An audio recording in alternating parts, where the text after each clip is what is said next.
everyone, are you watching the Grenglish show? Well, I'm sure you've had a fringe festival overdose. Well, here's some more, why not, eh? Hey guys. How you doing? Well, our special guests today, direct from Tony Abbott's home, I would say. It's true, Danny? Yes, I've been there. I've seen it. I've seen it. Okay, you tell me all about it after, once I go back to Nicholas. Nicholas, how are you? I'm good, thanks, sir. How are you? And what's your involvement with Tony Abbott's residence? What's the story there? Well, I'm an avid watcher. You're an Abbott watcher? Yeah. You must be getting paid a lot of money to do that. I'm getting paid exactly no money to do it. Wow, can I join? How can I apply for that job? Well, it's not really a job you apply for. It's just one you kind of find yourself in a tree with. Fair enough. Okay, that sounds all right. Well, ladies and gentlemen, we're talking about a comedy show here at the Fringe Festival, Abbott the Musical, correct? And these two great guys have brought this in Adelaide for the first time.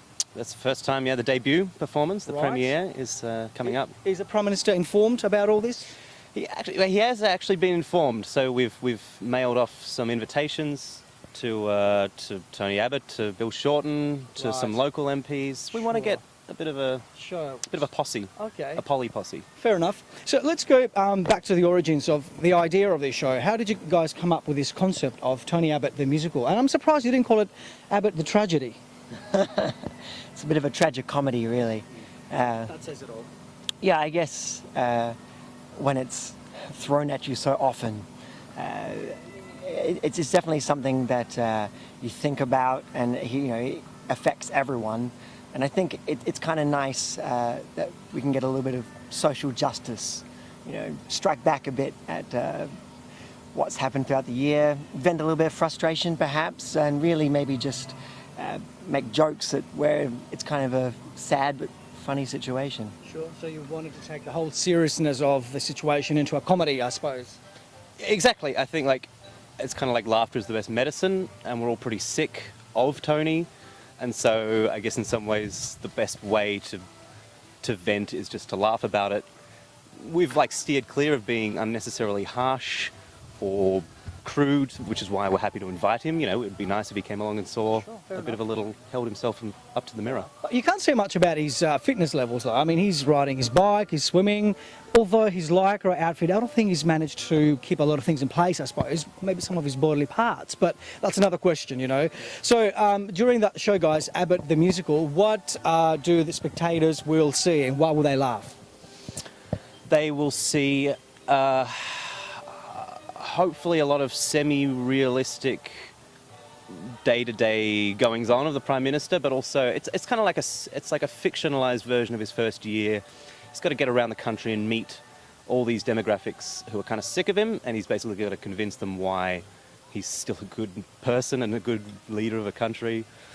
And then at the same time, they have their opportunity to vent against him. So you get a lot of situations where he's having to justify himself. Sure. I guess they'll see a lot of that. And I think how appropriate, this time around, when we see his leadership being challenged, I think your show just came right on time to hit the nail on the head. What do you think about this? Yeah, I guess we were kind of lucky. And I mean, with the spill... You knew all about it, come on, spit it out. They got a man on the inside. I mean, yeah, I think we were pretty lucky. I mean, we were kind of playing around with the storyline because we're thinking if he does go out, maybe we'll change the kind of end because, it's kind of ambiguous ending, because he's still in power, but if he wasn't. So, and it'll still be being written as the show progresses through the season because... Sure. I mean, and if he was his way out, then it would be the Abbott the Tragedy, for sure. I mean, it would not be a comedy anymore. Not for him. For us, it would be. For some, would be. But for him, it would be a total tragedy. So, sure, yes. Now, how many actors are in this show, guys? So there's 6 actors. Oh, right. So they're all Tony Abbotts, or...? Yeah. Yeah, that's right. How wonderful for us. No, it's we have a Julie Bishop in there, Scott Morrison, Joe Hockey. We have kind of a PR agent who's helping Tony and following Tony, kind of acts as the voice of reason, the voice of many people who are unhappy. Now, because it's been eating me for weeks and weeks and weeks. At the show, will you guys find Julie Bishop's earring? No? Yes? Probably not. Probably not. Probably Just fake it. Just pretend that you find it. Just for me, all right? Just do it for me. So that sounds great. So 6 actors, and you just... did you guys do a research? Did you go through the newspapers and the reports on TV, and you just put it all together, and you thought, okay, well, that sounds like a story we can do for the Fringe Festival?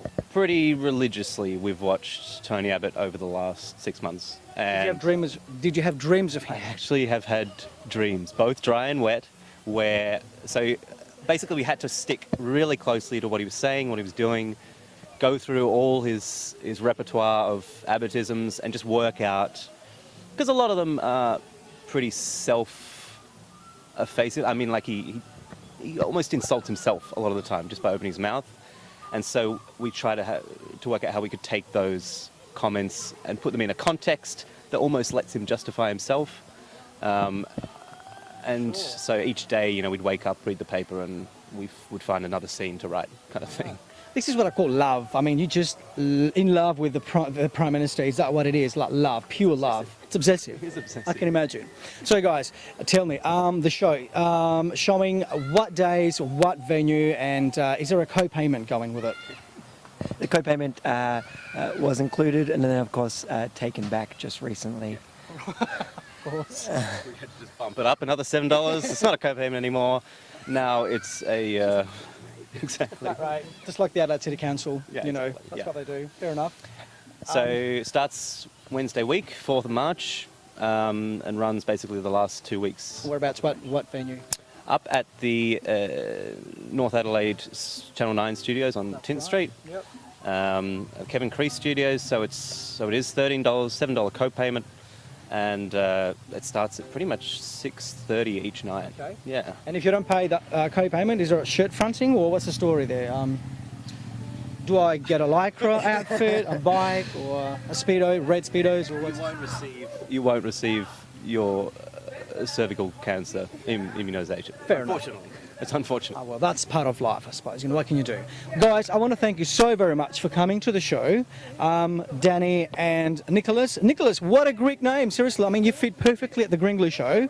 So I think part of your show next year, if you bring it at Adelaide, would be to introduce some Grenglish for the Prime Minister, whoever it is. I mean, who's next, by the way? Who's next? I mean, Tony Abbott is done. Who's next? Julie Bishop? No, Julie Bishop. I hope 8 more years of Tony Abbott. That's my bet. He's not going anywhere. That way we can do so many reruns of this show. It will turn to a soap opera. Yeah, exactly. Yeah. Trilogy. That's the goal. Can't wait for that. Well, thank you so very much, guys. Good luck with the show. Well, guys, this is the Fringe Festival. Lots of comedy around. So make sure you go and see the Abbott, the musical, not the tragedy, not yet. Abbott, the musical, starting on March the 4th. You got my dates wrong. So hit the website, the Fringe Festival website, www.adelaidefringe.com.au to find tickets and more other shows. Guys, thank you so very much for being part of the show. Thank you very much. Thank you. I feel privileged. Thank you.